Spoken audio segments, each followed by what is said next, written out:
Hey everybody, welcome. Thanks for joining in. Going to continue on the series with the Alpha 6 PPC brass. I fired it now a total of 10 times with pretty mild, moderate, and stout loads. And I have included it in the database, the Secret Life of Brass database. I'll go over the highlights of it today. I'm not going to rehash all the other sort of data points from the database that include the other pieces of brass that I tested. I'm just going to kind of gloss over that. I'm not going to go over exactly how everything was measured. I've already gone over that in my first Secret Life of Brass series. If you want to watch that to see all that, please feel free. It's here on my YouTube, definitely on my Patreon. And what else is on my Patreon is the actual full database. And you have just unfettered access to the database to be able to look it over, figure some things out, and get yourself informed as to sort of what you need to do with your brass, what kind of brass you want to get, what fits with your needs, etc. So do encourage you to come on over to Patreon. Anyway, so let's move along. So want to show an image. Somebody I know, shooter, a great shooter, has put together a little sort of image here of the dimensions of the various different brass types, the Lapua 220 Russian, the Alpha 6 PPC, and the Norma 22 PPC brass, just to show you how they differ in terms of dimensions. So you can see here in terms of the shoulder thickness, Lapua is the thickest, Alpha is the second thickest, Norma is the thinnest of the three. You look at the top here of the case there, and Lapua is again the thickest, and then Alpha and Norma are the same.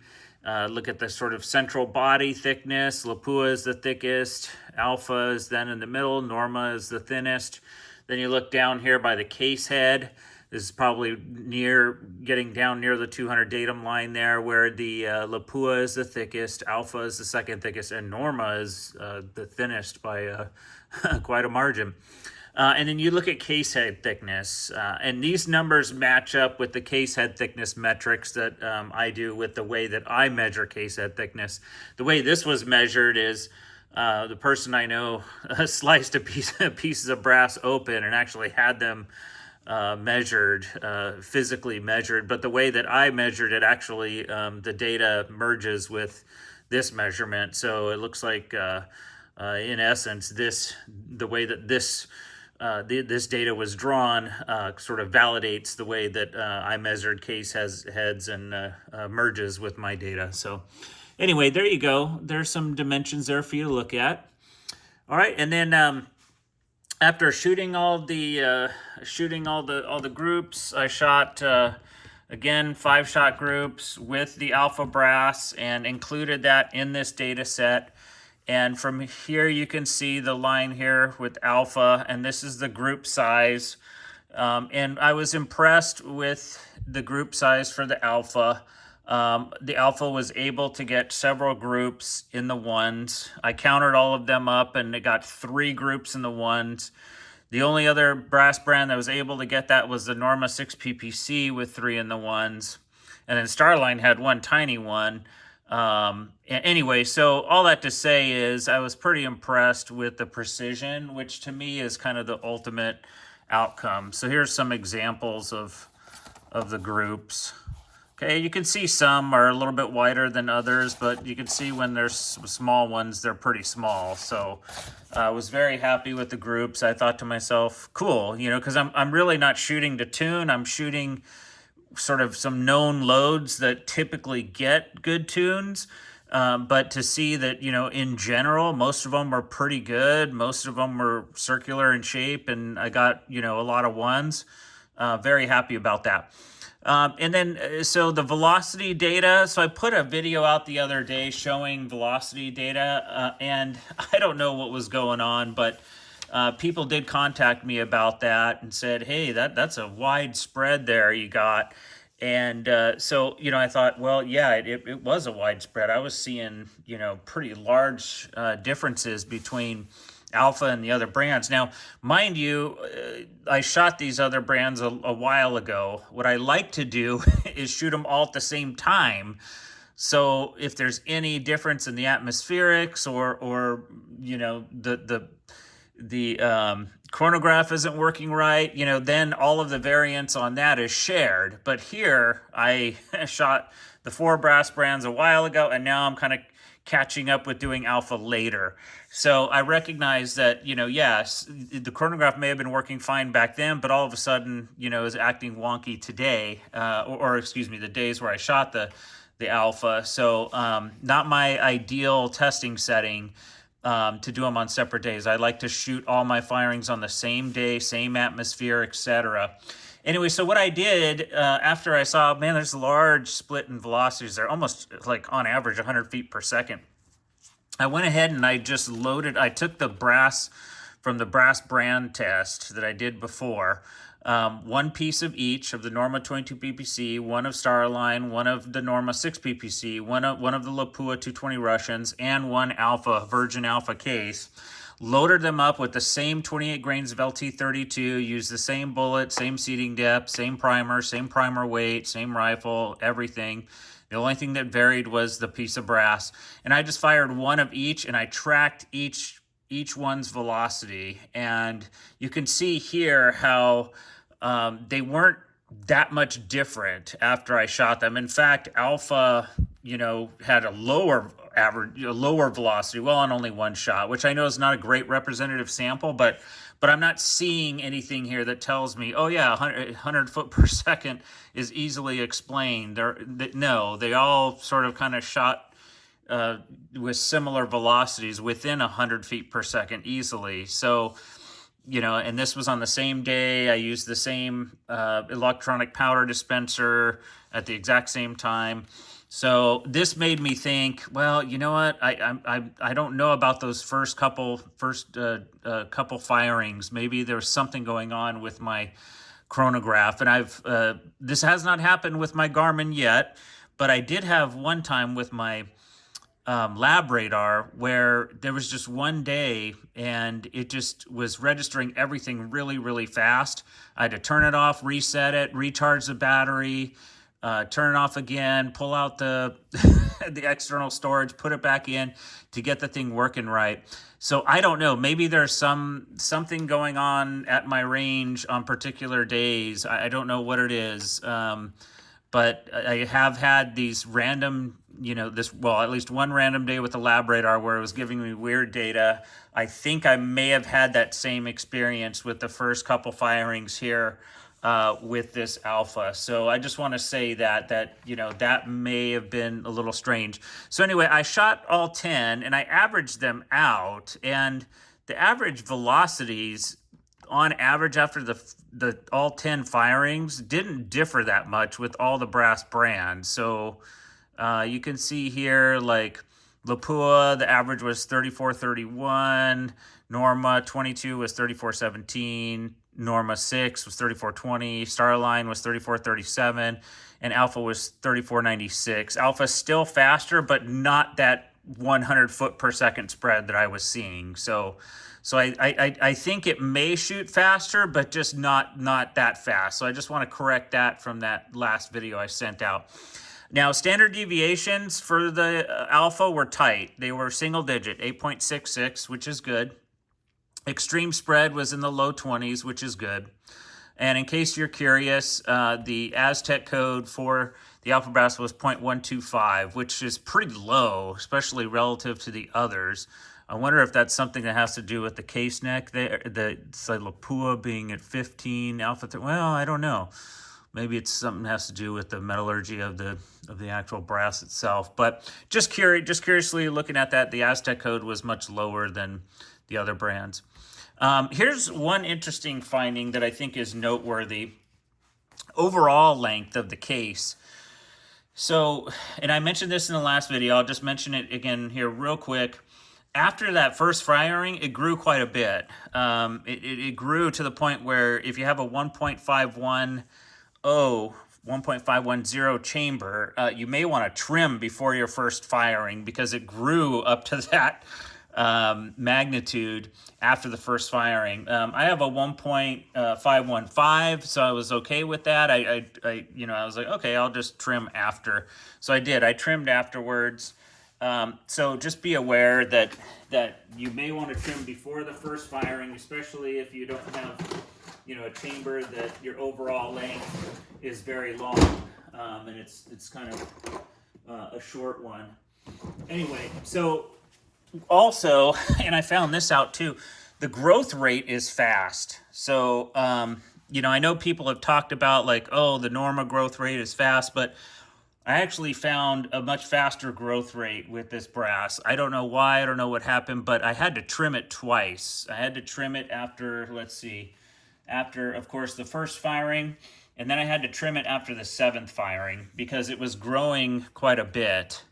So you can see here, where are you? There you are, Alpha. So you can see down here where, all the first 5 cases started off after, the first baseline was like 1.505-ish, and then it went up to 1.51-ish after the first firing, trimmed it down, and then they grew from, 1.503-ish to 1.505-ish. So they grew a couple thousandths, and then they continued to grow about a couple thousandths. And all the way up to around the 7th firing, where then I had to trim them back down because now they were getting back up to pretty long. So I had to trim them back down. Then you can see from like 7th to 10, then they grew about another 1 to 1.5 thousandths on average after that. So it looks like the first handful of firings are growing quite a bit. The growth rate slowed a little bit there after the last 4 firings, but still, a notable growth rate. So all that to say too, I brought my little PMA tool. It's a little trimmer tool. It's the quick trim, and that helped me out because I just used that quick trim twice after the first firing and then after the 7th firing and got the brass down to appropriate length. Didn't take long for 5 pieces of brass and had it all looking good. All right, Headspace. So what ended up happening with Headspace is it started off around, and again, I was using this case gauge. I'm not going to go over this. So these numbers are not absolute by any degree. They're according to this case gauge that I have. But typically, brass starts in the negative and then it grows into around 0 to 1,000 or so. That's typical of sort of the sort of chamber specs that you'll see. So in this case, it went from on average around negative 3.5 thousandths, and it started to grow.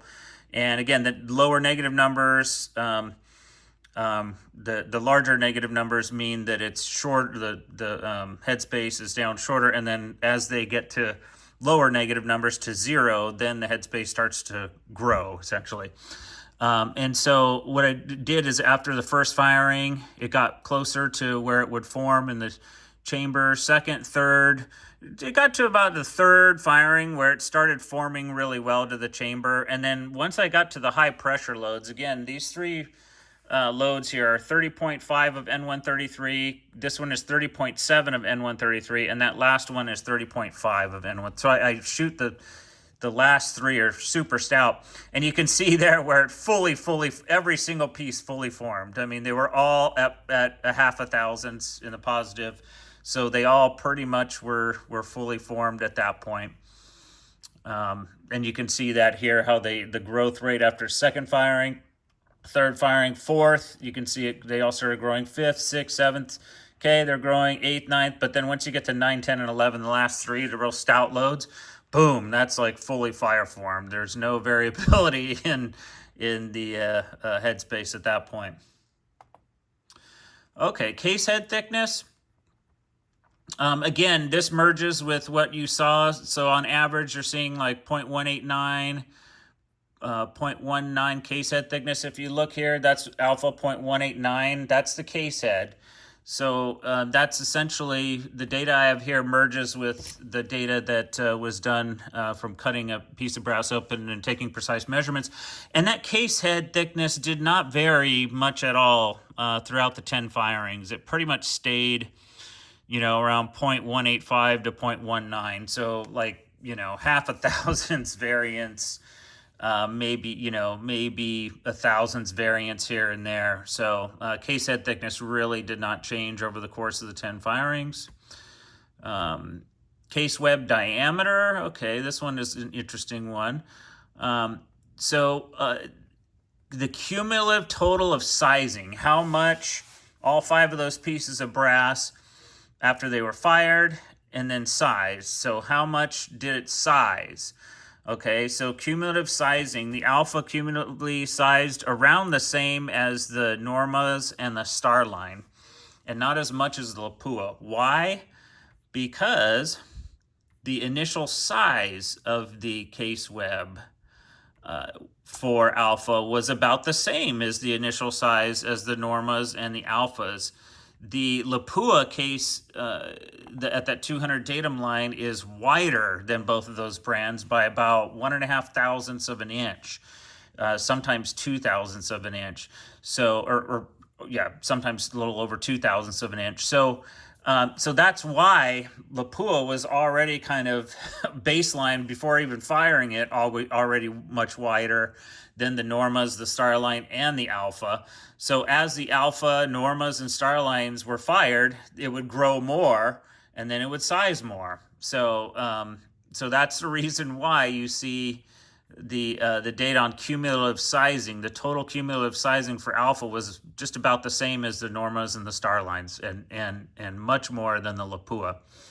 The diameter, the case web diameter growth rate, how much did it grow after every firings? So for that, we see, let's see, where are you? Alpha, you're the light blue. So you're the one, yeah, you kind of grew quite a bit after the first few firings, kept to continually sort of on a growth curve with moderate pressure firings.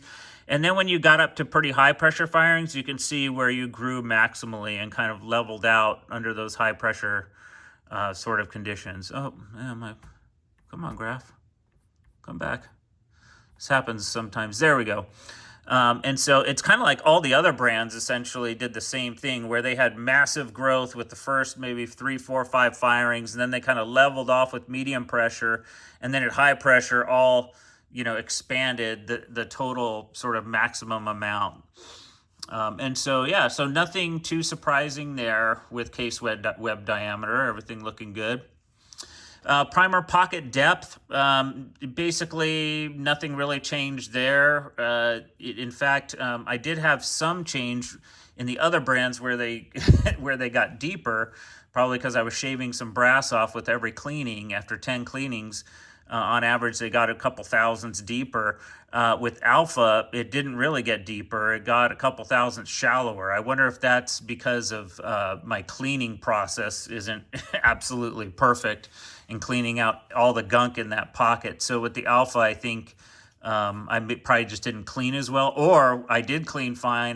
There was no brass shavings when I was cleaning it out, so that brass seems to be pretty tough and not getting any shavings in there with my cleaning tool. And I use a metal brush too, so pretty hard on the brass, and it didn't seem to grow. So that's good. All right, and let's look at primer pocket diameter. Again, for like Lapua, we saw it start off at 173. Normas start off around 172, and Starline 173, and the Alpha 171. So the Alpha just already started out with a pretty narrow diameter primer pocket. And then after, let's see, 1, 2 firings, then the Alpha, you can see 4 out of the 5 grew to 172. But then after all the rest of the firings, all 10 of the firings, and that's with really stout loads here for the 8th, 9th, and 10th firing. Again, 30.5 grains for the 8th firing, 30.7 grains for the 9th, which the powder column is, halfway up the neck at this point, and 30.5, and no growth after that first initial growth. They stayed at 172. Which is smaller than all the other brands. All the other brands, it looks like here, Lapua and the 2 Normas and the Norma 6. Yeah, the Lapua, the 2 Normas got to 173, and the Starlines got up to 174. The Alpha stayed at 172, so definitely kept the tightest pockets there. Again, I put 174 in yellow because, again, it's growth. It's like, whoa, there's some growth there at 174. But even with 174, seating that primer, about 8 thousandths beyond the case head, it still was tight. It still felt really tight. I had no reservations about shooting it, and I did shoot it, and I saw no problems. There was no gas blowout, no nothing. So I put that in yellow as, okay, it's okay. You could still shoot it, but just be careful. I mean, if it grows to 175, then you definitely are going to have loose pockets. So anyway, that's a great sign, is that the pocket stayed tighter, again, tighter than all the other brands. That's probably, I mean, if you look at it, Lapua started at 173, so it's not going to have a chance to stay at 172. But even the Normas, both of those started at 172, but eventually grew to 173, but held steady and stayed at 173 up to the 10 firings. But again, Alpha stayed down at 172, which is great. Okay, flash hole diameter, and it actually shrunk only 1/1000th of an inch, so not much growth or shrinkage there for the flash hole diameter.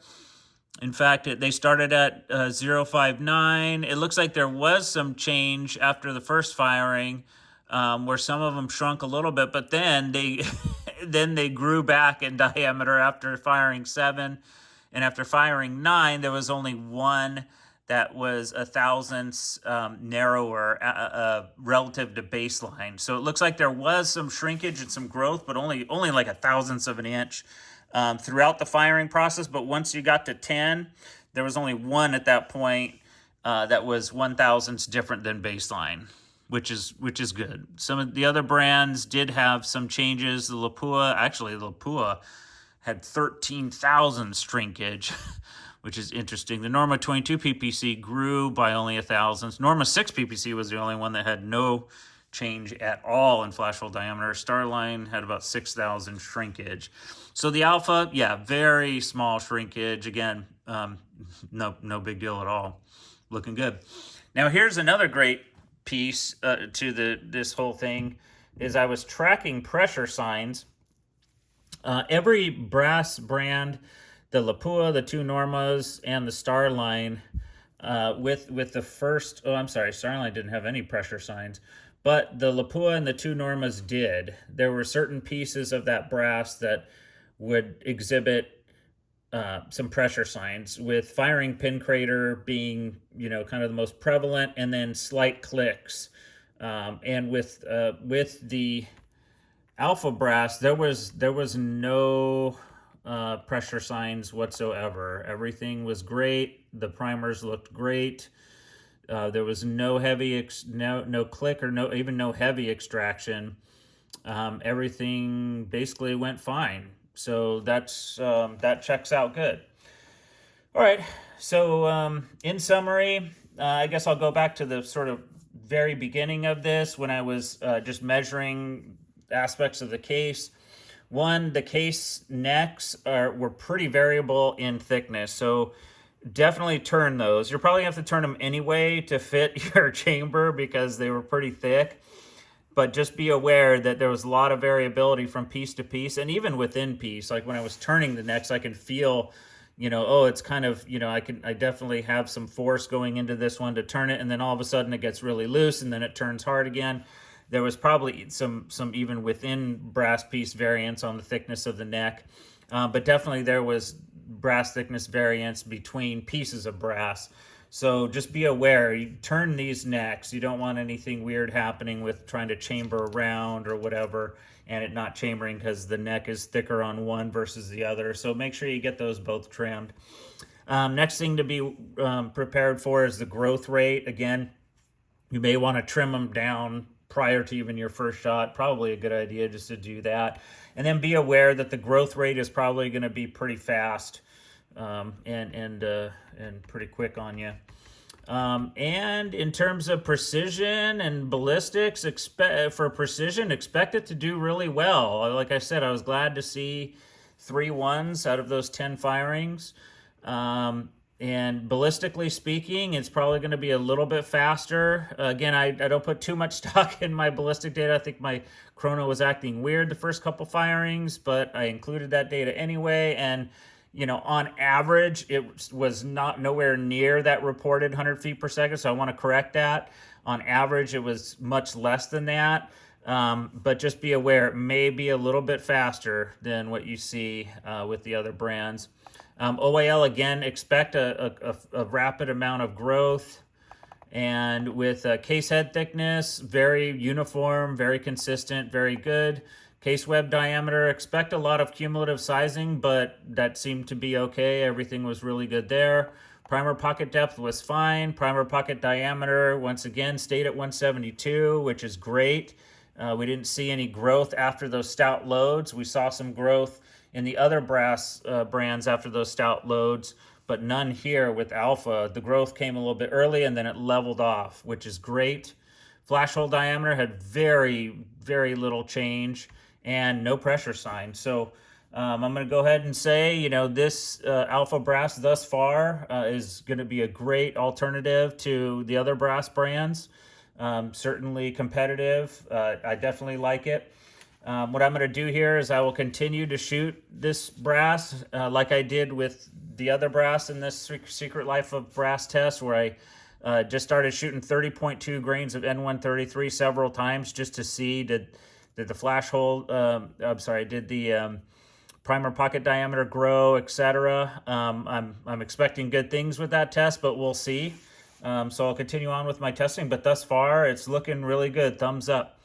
All right, everyone, thanks for joining and hope this information was useful. Again, join my Patreon if you want to get the actual data set so that you can deep dive into it. I'm sort of pointing out some general trends of things here and there, but if you really are looking for nuanced things, if you're wanting to see, well, at what point did you see this pressure sign or that, and what's the characteristics of the brass that showed that pressure sign, all kinds of stuff. You can do that easily with this database. It's got tons of data in it. If you wanted to convert data into different things to look at different types of metrics, you certainly can. But you have to join my Patreon, become a paid member. A lot better than, you know, being a paid member on places like inaccurateshooter.com and those other places where you just get a lot of noise, old information and anecdote and all that stuff. Come on over to Patreon. Let's look at real data. Let's talk to the people that actually want to do better at shooting and want to share good ideas and have really good intent. Definitely a lot better than some of those forums. All right, everyone, take care. Shoot small.